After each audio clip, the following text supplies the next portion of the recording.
नमस्कार, मी अनुपमा देसाई जवळगी आणि तुमचं माझ्या यूट्यूब चॅनलमध्ये स्वागत आहे.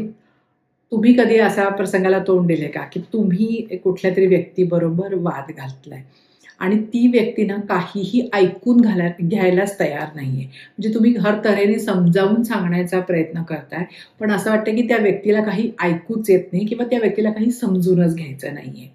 तर आपण सगळ्यांनी असे कधी ना कधीतरी अशी चर्चा केलेली आहे, असे वाद घातलेले आहेत. तर आज या छोट्याशा व्हिडिओमध्ये मी एक गोष्ट शेअर करणार आहे तुमच्याबरोबर. त्या गोष्टीतनं ना आपल्याला खूप छान धडा मिळतो, की अशा वेळेला आपलं काय चुकतंय आणि आपल्याला काय करायला पाहिजे. तर एक वाघ आणि गाढव जंगलातनं चाललेले असतात आणि असे गप्पा मारत चाललेले असतात. गाढव ना मध्येच म्हणतं, की गवत निळं आहे. तर वाघ ऐकतच राहतो. म्हणतो, "हे काय गवत निळं नाहीये काही, गवत हिरवं आहे आणि गवत कायमच हिरवं असतं." तर गाढव म्हणतो, "काहीतरी काय गवत निळं आहे." बरं का आणि निळंच असतं. असं दोघांच्यात खूप वादावादी होते. दोघंही आपल्या आपल्या निळ्या आणि हिरव्यावर ठाम असतात. मग शेवटी म्हणतात, की "ठीक आहे, आपण असं करूया जंगलच्या राजा सिंहाकडे जाऊन त्यांना ह्याचा न्याय करायला सांगूया, की नक्की कोण बरोबर आहे."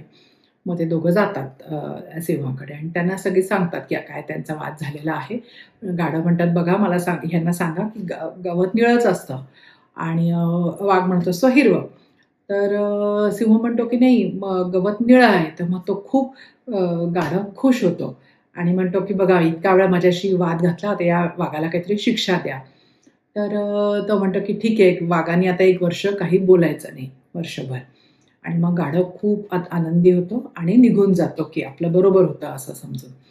आणि वाघाला काही कळतच नाही काय चाललंय. वाघ म्हणतो, की "महाराज तुम्हाला तर खात्री आहे, मला खात्री आहे, की तुम्हाला माहिती आहे, की गवत नेहमी हिरवं असतं आणि तुम्ही तर त्याला निळं आहे म्हणून सांगितलं." मग सिंह म्हणतो, की "नाही बरोबर आहे तुझं, गवत हिरवंच आहे." मग ह्याला अजूनच कळत नाही, की गवत हिरवं आहे म्हटलं, तर मग मला का शिक्षा दिली? मग त्याला शिक्षा द्यायला पाहिजे तुम्ही गाढवाला. ते म्हणतात, की शिक्षा तुला का दिली आहे माहिती आहे का?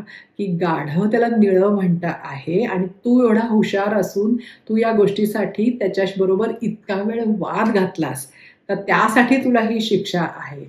तर बघा, ही या गोष्टीचं तात्पर्य आहे, की आपण जेव्हा अशा व्यक्तींशी आपण वाद घालतो, चर्चा करतो, जेव्हा त्यांचं मत इतकं ठाम आहे आणि काही झालं तरी ते बदलणार नाहीये, तर मग तो तिथे आपला ना आपण आपली शक्ती, आपला वेळ, आपली ऊर्जा ह्या निरर्थक मध्ये आपण खर्च करतो आहे. त्यामुळे कुठलीही चर्चा अशी करताना ना 2 प्रश्न विचारायला पाहिजेत, की पहिला प्रश्न आहे, की समोरची व्यक्ती काहीतरी ऐकून घ्यायच्या मनस्थितीत किंवा तयारीत आहे का? त्या व्यक्तीची तयारी आहे का, की ऐकून घेईल ती व्यक्ती, की काय आहे हे? आणि दुसरी गोष्ट अशी आहे, की आपण ऐकून घ्यायच्या मनस्थितीत आहोत का? किंवा आपल्याला पटलं तर आपण आपलं मत बदलायची आपली तयारी आहे का? तर म्हणजे कारण हे ना समोरची व्यक्ती ऐकून आणि समजूनच घेणार नसेल, आपल्या मताशी अग्री होणार आहे का नाही, म्हणजे हो म्हणणार आहे का नाही ही नंतरची गोष्ट झाली. पण निदान आपलं म्हणणं एका खुल्या मनाने ऐकून घेणार आहे का? समजून घेण्याचा प्रयत्न करणार आहे का? हे तरी महत्त्वाचं आहे. आणि दुसरं आहे, की आपल्याला जर का ह्याची उलटी बाजू कळली, तर आपण तरी ती एक्सेप्ट करायला तयार आहे का? आपली तयारी आहे का ते स्वीकारण्याची? ह्या दोन्ही प्रश्नांची जर का उत्तरं हो असेल ना, तरच आपल्याला त्या चर्चेमध्ये, त्या वादामध्ये सहभागी होण्याला काहीतरी अर्थ आहे. जर का एखादा वाद असा असेल, की दोन्ही बाजू ज्या आहेत ना, त्या आपापल्या मतांवर ठाम असणार आहेत आणि मग उगीचच एक नुसतंच चर्चा आहे, त्याला काहीच अर्थ नाहीये. कोणीच आपली बाजू सोडणार नाही, कोणीच समजून घेणार नाही, कोणी ऐकणार पण नाही एकमेकांचं. ऐकणार हे एवढ्यासाठी आहे, की आपल्याला उत्तर काय द्यायचं आहे, ह्या गोष्टींसाठी आपण जर का ऐकत असलं ना, तर मग त्या वादाला काहीच अर्थ राहत नाही. बघा आपण नेहमी टीव्हीच्या डिबेट्समध्ये वगैरे पण बघतो, की ते आपापल्या पोझिशनवर ते ठाम असतात. ते कधीच कुठल्या गोष्टींवर एकमेकांचं ऐकणार नसतात.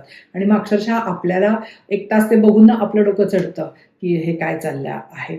सो अशा चर्चांना खरं अक्षरशः काहीच अर्थ नसतो. सो म्हणून ह्याच्यामध्ये पडायच्या आधीच विचार करायला लागतो आणि यांना वय वाढतं तसं अजूनच गोष्टी लक्षात यायला लागतात, की एखादी गोष्ट आपण किती बरोबर आहे आणि हे सगळं दुसऱ्याला पटवून देण्यापेक्षा सुद्धा ना आपली मनःशांती जास्त महत्त्वाची आहे.